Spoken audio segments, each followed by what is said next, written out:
Assalamualaikum warahmatullahi wabarakatuh. Okey, untuk semester yang kedua, topik satu, topik satu kita ialah differentiation. Dalam tajuk differentiation ni, tajuk pembezaan ni, kita akan cover 4 subtopik. Yang pertama, limits and derivative. 1.2 rules of differentiation, 1.3 differentiation of exponential and logarithmic functions, and 1.4 is maximum and minimum. Itu yang kita akan belajar. Dia sama saja dengan matematik tambahan. Matematik tambahan, dia buat dahulu pengenalan hubungan limit dengan pembezaan. Cuma cara menulis itu berbeza sedikit. Okey, untuk tajuk 1.1, kita nak yang pertama state limit of a function f(x) as x approaches a given value a. Yang ni zaman dahulu awak belajar dalam bahasa Melayunya adalah had. Kemudian ada beberapa basic properties untuk tajuk limit. Kemudian apa peranan kita, yang B tu just state saja. Kita tak akan uji banyak. Kemudian kita akan determine ada satu hubungan bahagi, dan apa jadi jika yang di atas itu kosong dan di bawah kosong. Nanti kita akan terang. Dan kemudian kita akan hubungkan apa yang dikatakan dy dx dan apakah perhubungannya dengan tajuk limits. Alright. So, kita tengok kat sini nota pada muka surat 3. Nota pada muka surat 3. Di situ kita boleh tengok. Fungsi di sini ni sangat penting lah. Kalau kita tulis kat sini, limit x menghampiri a bagi fungsi f. Bagi fungsi f. Jawapannya kita akan dapat L. So, dekat atas tu kita dah buat kat situ, let f be a function and let a and L be real numbers. So, maksudnya kita ganti tempat x tu dengan a nanti. Dan jawapan akhir kita ialah L. So, L is the limit of fx as x approaches a. Jadi cara menulis tu sebenarnya dia nak cakap limit x approaches a bagi satu fungsi. Kita dah belajar nanti dia akan dapat sama dengan L. L sebarang nombor nyata. Ada beberapa condition yang kita akan perolehi. Yang pertama, x kita assume dia closer and closer but not equal. Itu sebenarnya maksud limit. Dia takkan sama. Dia dekat-dekat menghampiri. To A on both side. Sama ada kita side kiri ataupun side kanan. Tapi kita takkan sentuh secara detail. Apabila dia menghampiri dari kiri dan kanan, sebenarnya jawapan untuk fx ini juga akan menghampiri dengan nilai L. Itu yang pertama. Yang kedua, nilai bagi fx can be made as close L as desired by taking value of x arbitrarily close A. Sekejap saya double check ejaan dia ni betul ke tak. Tajuk 1. Sekejap saya double check. Sebab terbelit lidah nak sebut tu.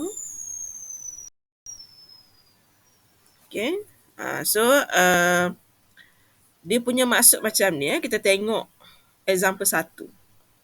Example 1, kalau dekat SPN dahulu, cikgu awak kata, awak tengok fungsi yang meja kuning kan di sini, ada X.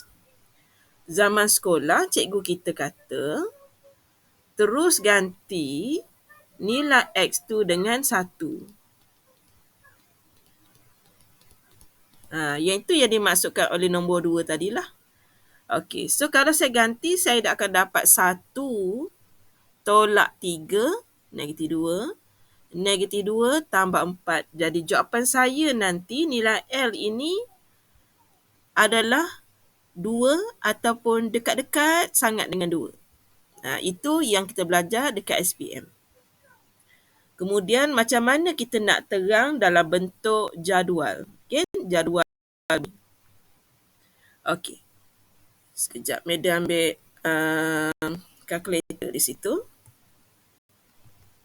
Okey, kita akan kalkulator untuk pembuktian ni ya.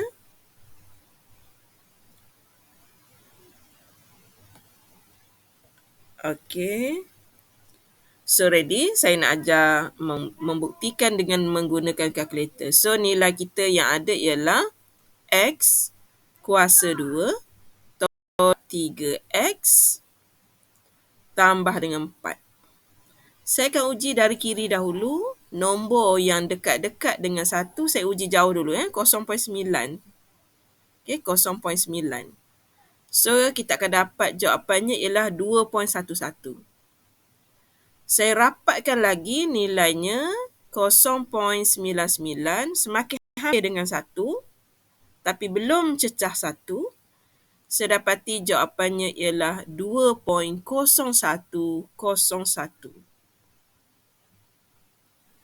Okay. Kalau lagi menghampiri, calculate 0.999. Dekat sangat dah dengan 1. Jawapannya akan menjadi 2.01 2.001 001. Kalau awak contohnya awak tekan lagi calculate, awak masukkan lagi sebiji. Digit 9, sebiji lagi. Awak akan dapati nilainya lagi menghampiri nombor 2. Dan yang kita kira tadi memang kita dapat nombor 2 pun.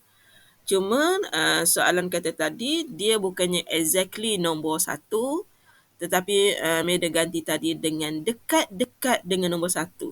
Okey, calculate. Kalau awak nak tadi tebak 4 digit 9, kita tambah lagi 5.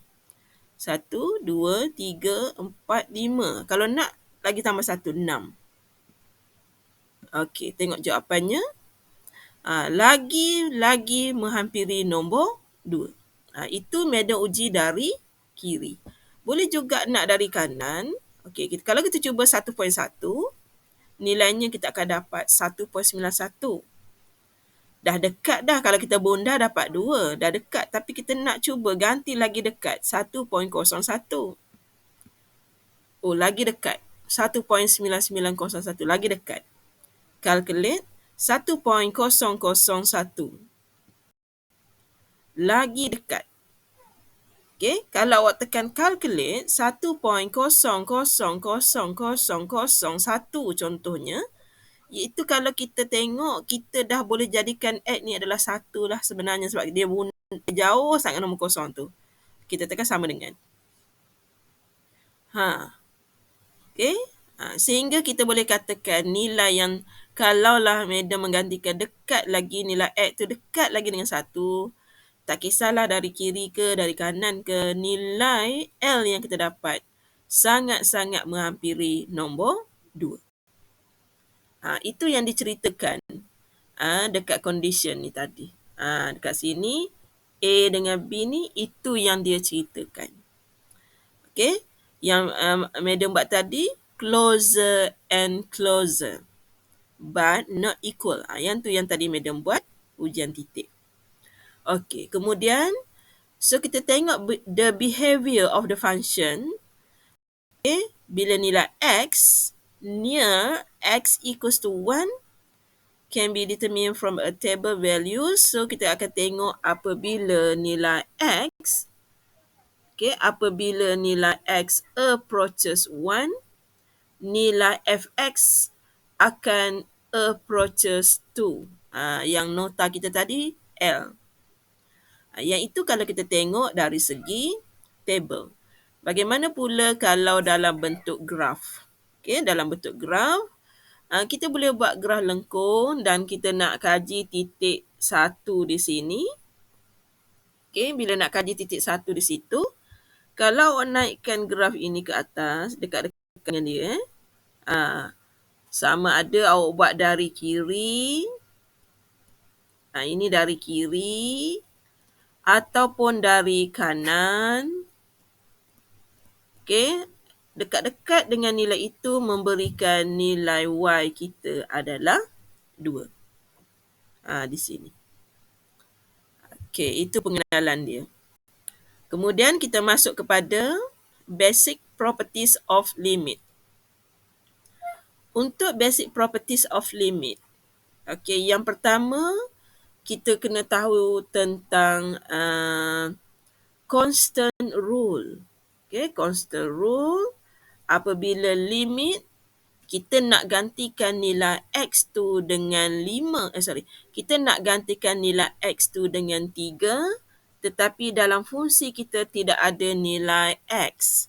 Jadi, nilai constant itu sendiri adalah jawapannya. Kemudian, basic properties yang kedua, sum and different. Maksudnya tambah ataupun tolak. Sekarang proses yang ada di sini ialah tambah. Okey, median boleh pecah kepada 2 sebutan kalau nak. Okey, kita buat 5 dulu baru buat 3. Okey, kemudian kita akan dapat jawapannya.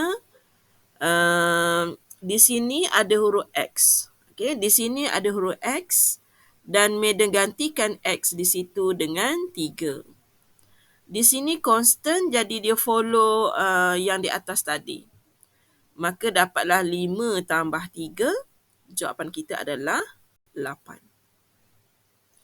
Okey, yang ketiga ialah product rule, hasil darab.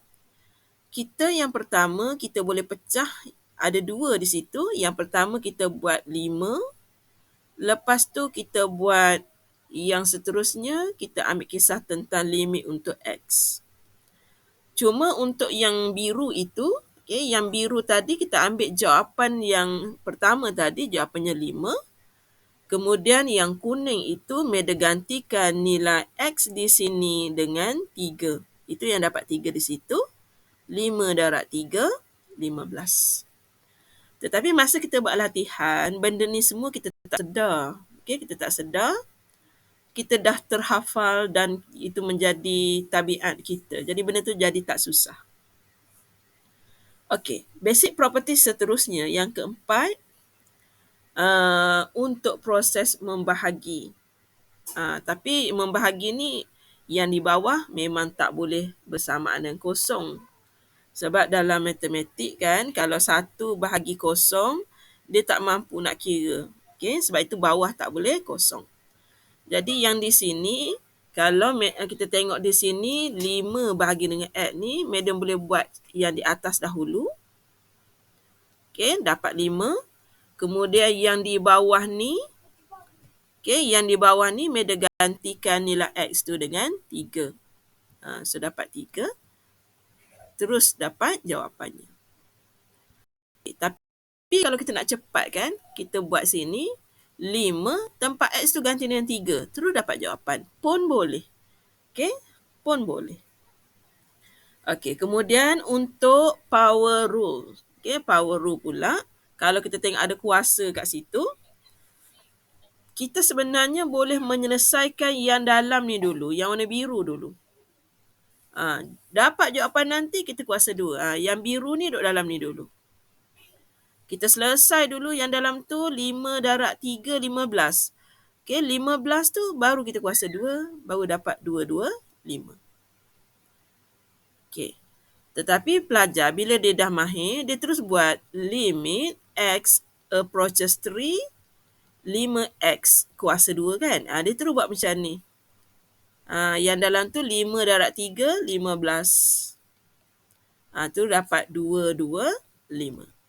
Mana-mana yang pelajar rasa selesa, janji jangan salah konsep. Okey. Properties yang seterusnya, kalau ada melibatkan punca ataupun kuasa setengah ataupun kuasa 1/3 ke apa, Maksudnya kita boleh selesaikan yang dalam ni dulu. Okay, selesaikan dalam ni dulu. Dapat jawapan, baru kisahkan tentang punca kuasa 3. Okay, so kita dah selesai. Okay, kita dah selesai iaitu kemudian Madam nak pergi kepada example 2.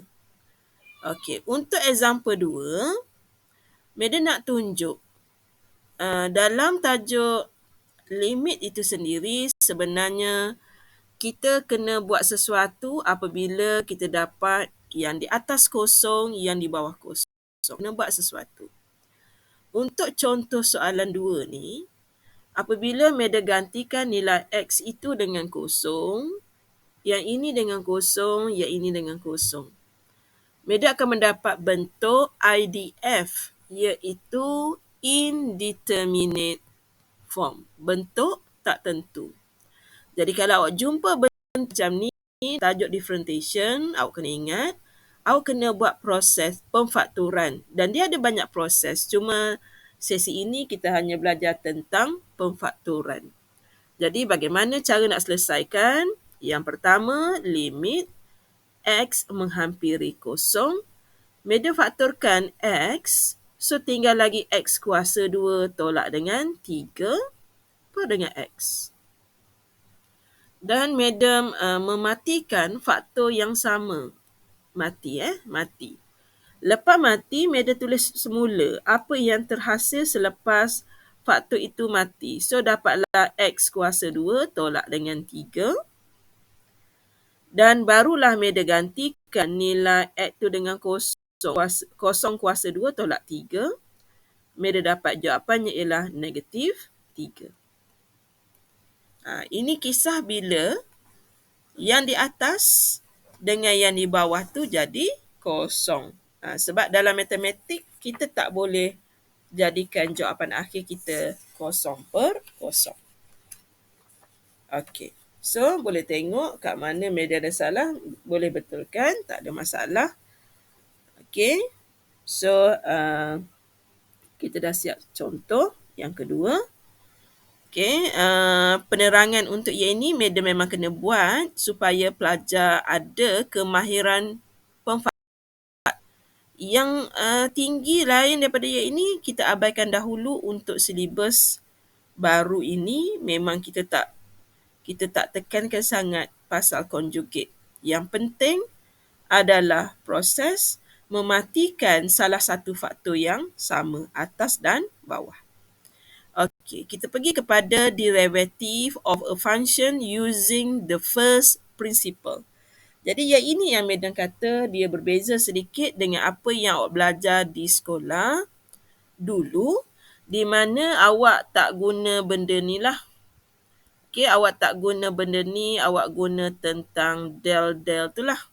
Okey, cuma kali ni apabila kita cerita tentang f prime x, nama lain dia ialah dy dx dan nama lainnya ialah y2 tolak y1 per dengan x2 tolak x1.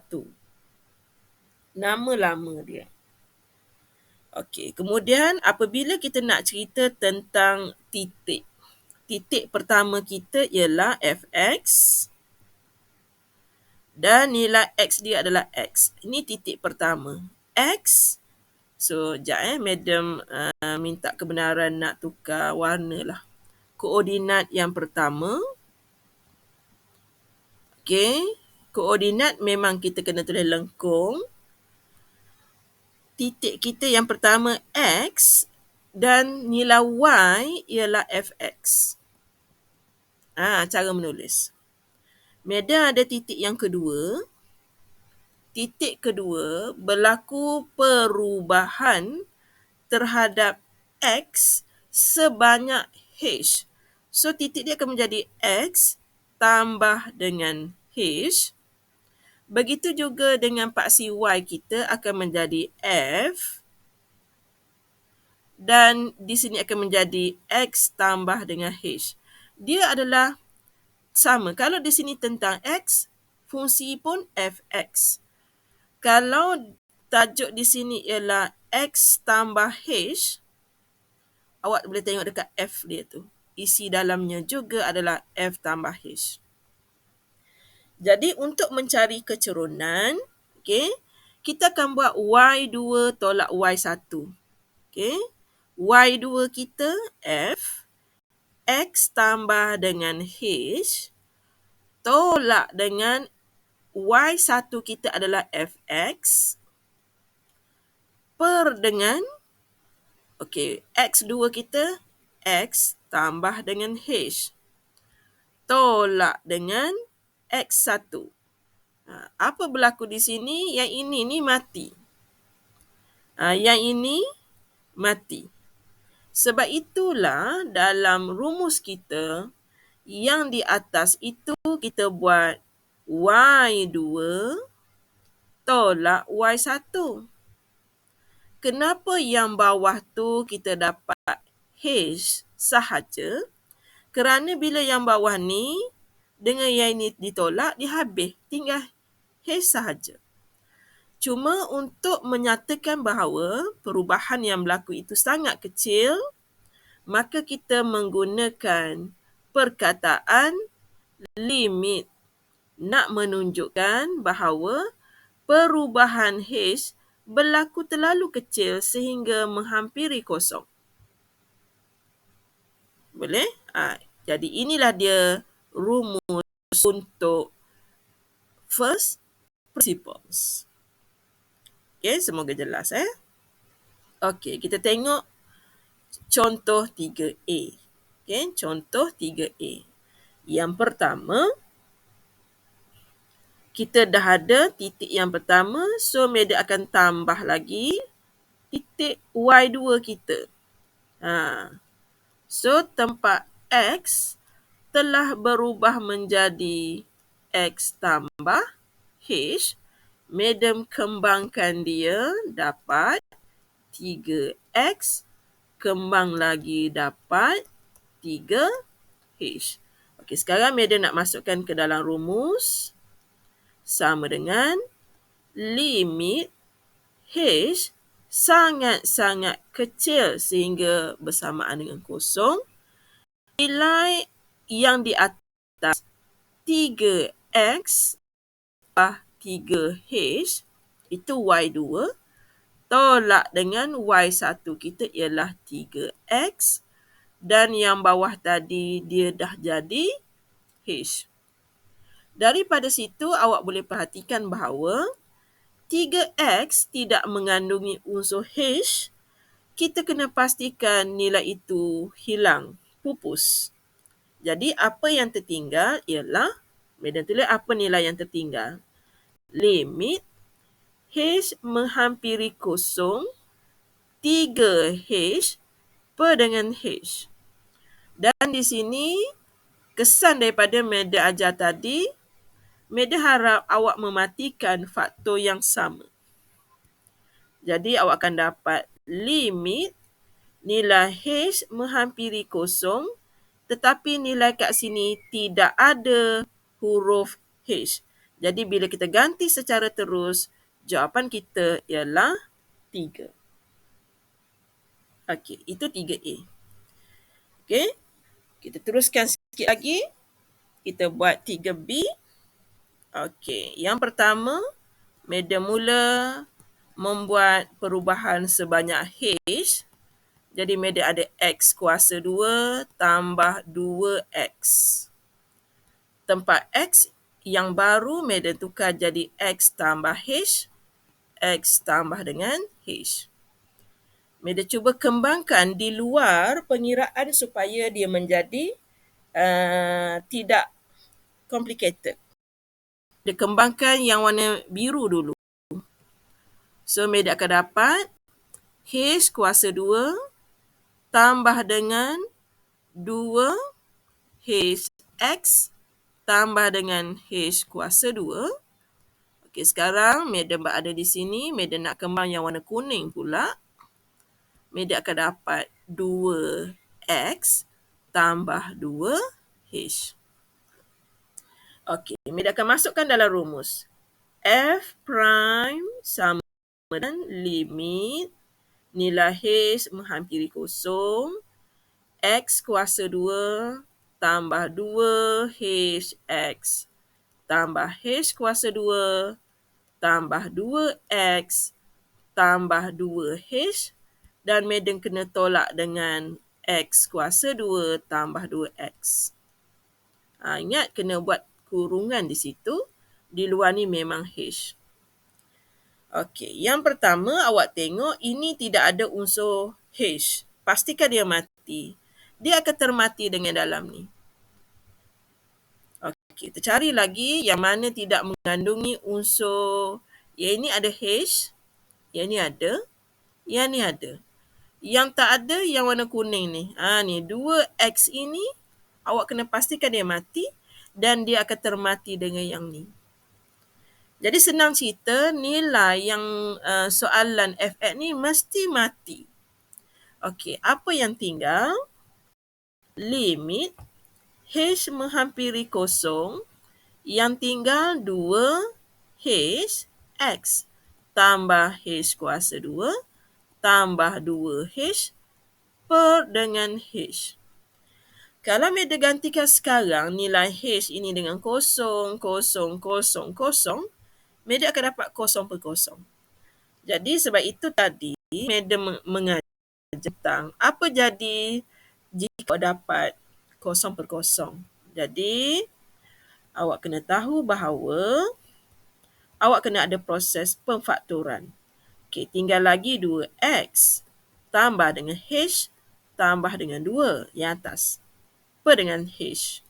Dan Meda boleh matikan H atas dan bawah. Selepas tu baru Madam boleh gantikan nilai H dengan kosong.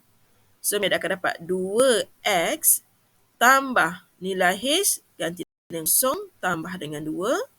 Dan jawapan kita ialah 2X tambah 2.